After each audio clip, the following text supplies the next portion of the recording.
This is Warhammer like you've never seen it before. Welcome to Dawn of War Warhammer. Since 2004, this little space marine has always dreamt one hobby dream: to bring Dawn of War to the tabletop. Now, I don't just mean lining up some blood ravens and orcs and whacking them together. I want a game of Warhammer exactly like the greatest Warhammer video game of all time. I'm talking base building, mustering an army, Marine squad deployed, upgrades, Light of the Emperor, map control, exploration, captured, and above all, a fully functional Dawn of War economy built right on top of Warhammer 40k. Last year, to celebrate the release of Warhammer 40k's 10th edition, I went on a mental hobby journey, building armies, themed terrain, even a fully functional rule set to transport Dawn of War to the tabletop. And with the release of the Dawn of War remaster, I just cannot resist diving into another Dawn of War mental hobby journey. Since last year, Dawn of War Warhammer has grown a lot. The rule set now has complete faction rules for Necrons, Orcs, Chaos, die, scum! Imperial Guard, Prepare the battle cannon! Eldar, Guardian Squad, ready. Tau, and Space Marines. I command in the name of the Emperor. With both the retro Dawn of War era models Light of the Emperor! and some Primaris units as well. Activating jump pack to the skies! On the hobby side, I've also built up a huge set of bespoke scenery and armies, and honestly, from the hobby to the gameplay, this has been one of my favorite hobby journeys in years. Now, my absolute favorite Dawn of War expansion is, of course, Dark Crusade, and my two favorite factions are my beloved Blood Ravens and, as longtime viewers of the channel might remember, the Zorpazorp Neko Boys, the Necrons. Last year, I made a great start on the Blood Ravens, but I am missing a few key units to call the OG Dawn of War army complete.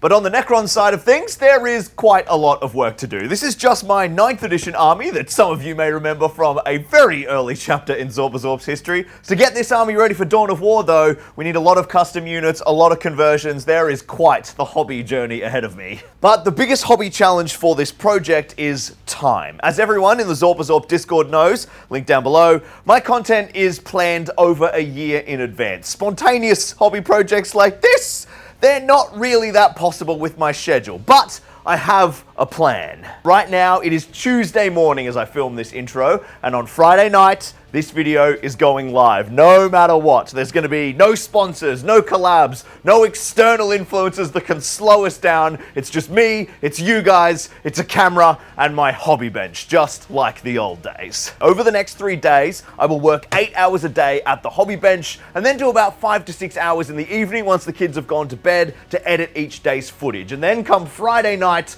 probably right up to the minute, we will have 24 hours, a classic 24-hour challenge of hobby madness to bring Dawn of War Warhammer to the tabletop. We've got to start with the heroes of Dawn of War, the Blood Ravens, and we've got 3 units desperately in need of some love to complete my Blood Raven army, 2 land speeders and a land raider. Up first are 2 relics of Zorpazorp Past, the last 2 models from my 4th edition homebrew Space Marine chapter, the Stormhawks. One of them is missing the underslung weapon, so I decided to kit bash a double-barreled assault cannon, just like the land speeder has in Dawn of War. The land raider though needs a lot of work, starting with the fact it is completely missing its 2 double sponsons. In my bits box, I found some leftover single las cannon sponsons from one of my predators, and then found a Razorback las cannon turret currently sitting on the Imperial Palace defenses. The Razorback turret needed some extra power cabling, which I pinched from an Imperial Guard las cannon weapons team, and the right sponson needed a replacement lower panel. Then to complete the Land Raider, I 3D printed some track guards and a new lower assault hatch, which were both missing from the model, and glued those in place. I grabbed some acetone on a rag and smoothed back the pretty awful thick paint texture in a lot of the panels, and softened some of the old transfers, and that is going to be good enough to just prime straight over the top. Now, of course, I need to match these 3 vehicles to my existing Blood Ravens, so up first is a Zenithal Prime from black, then to grey, then a little bit of white, and then our workhorse layer in any Blood Raven's color scheme, the red. Now, getting the red right is an absolute must, and luckily, I painstakingly worked out the perfect blend when I last painted this army, and conveniently had that color pre-made from 2 years ago. Go past Lockie. So, red premix straight into the airbrush and all over the armor paneling. With all of these vehicles, we're chasing that two-tone paneling scheme we all love from the Blood Ravens, so I picked a bunch of panels to leave white. Now, some of you will have noticed that I am making a massive mistake here. I am painting units to match an existing army without a single reference model on my bench, and that mistake is about to cost me an hour of work. 5.5 hours into the 24-hour challenge, the first color's done, and it's completely wrong. That is just not even similar. Turns out this is not a premix of my Blood Raven red. It is two reds blended together before black is supposed to be added, which I completely forgot. So now I have to repaint an hour's worth of airbrushing because I'm a f***ing idiot. What a great start!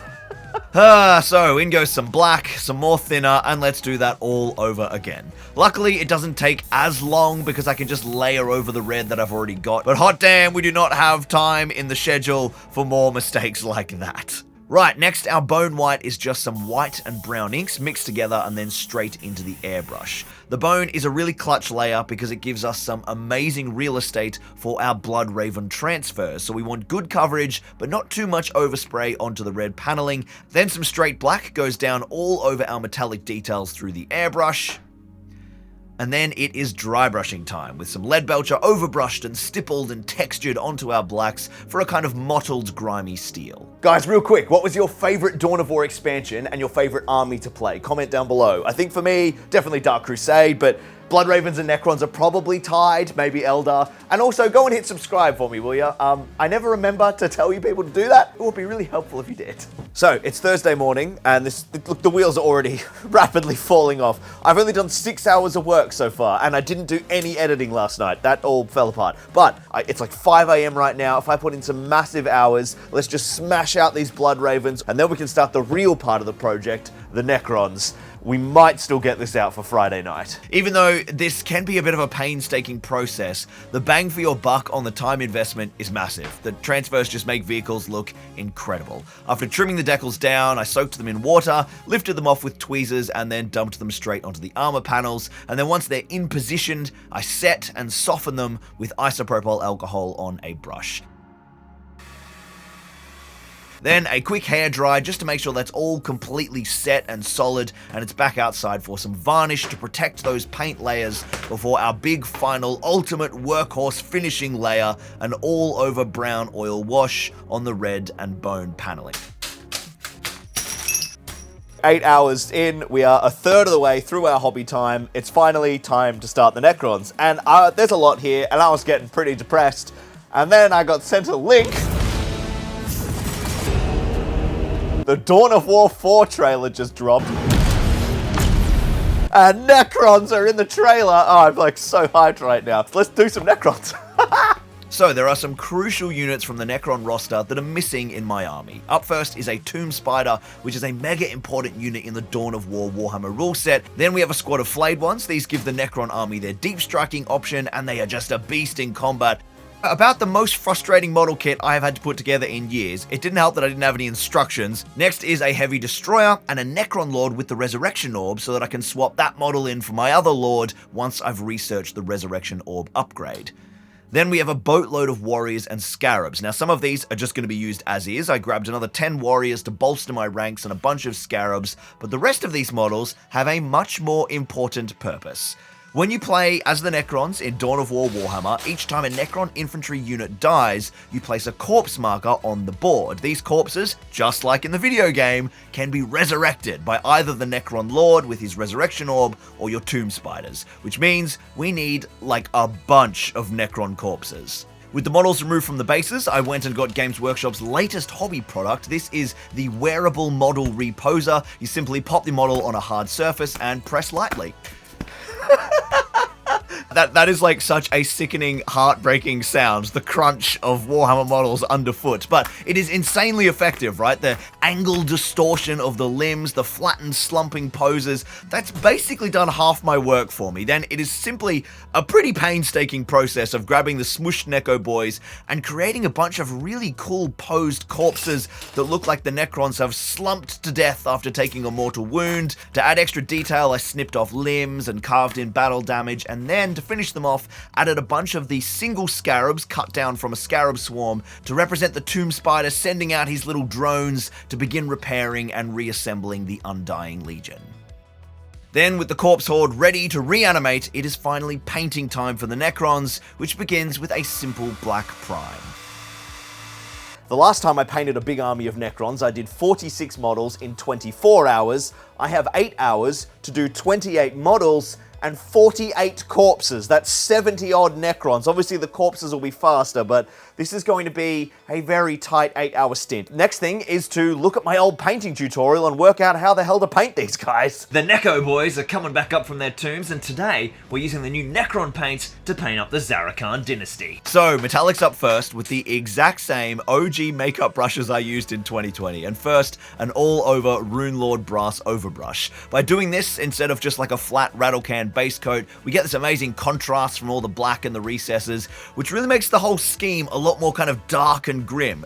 Grim dark, some might say. Then a second layer dry brush, this time with Canoptic Alloy, essentially just adding highlights to that base metal, emphasizing like an overhead light source and accenting our raised details. Then the final metallic is our lead belcher. This time just a standard base coat with a brush on all of the skeletal under chassis beneath our brassy Zarakhan armor plating. This scheme features 3 different metallic hues, which is basically to help the model read to the viewer's eye, and this silver versus our brass is the first of those key distinctions.